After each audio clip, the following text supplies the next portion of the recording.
நம்மள பல பேர் நமக்கு இருக்கிற அழகான வாழ்க்கையை ரசித்து வாழ்கிறதே இல்லைங்க.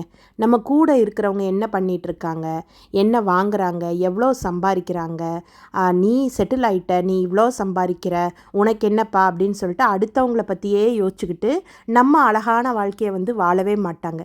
உலகம் ரொம்ப அழகானதுங்க. நிறைய அழகழகான விஷயங்கள் நம்மளை சுற்றி நடந்துக்கிட்டே இருக்கும். அதை ரசித்து வாழ்கிறதுக்கு கற்றுக்கணுங்க. எப்பவுமே நம்மளுக்குன்னு ஒரு வாழ்க்கை, நம்மளுக்குன்னு ஒரு யூனிக் ஸ்டைல் வச்சுக்கணுங்க.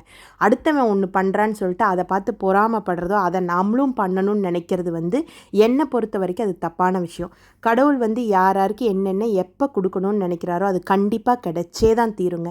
நான்லாம் என் வாழ்க்கையில் சுத்தமாக நினச்சும் கூட பார்த்ததில்லை இந்த அளவுக்கு என் லைஃப் மாறும்னு சொல்லிட்டு. ஸோ எனக்கு இந்த ஜென்மத்தில் பிராத்தம் இருக்குது. அது மாதிரி எல்லாருக்குமே என்னென்ன பிராத்தமோ அது கிடைச்சே தான் தீருங்க. அடுத்தவங்கள பார்த்து பொறாமப்படுறதை விட்டுட்டு நம்ம வேலையை நம்ம செஞ்சுட்டே இருப்போம். ஹாப்பி மார்னிங் மக்களே.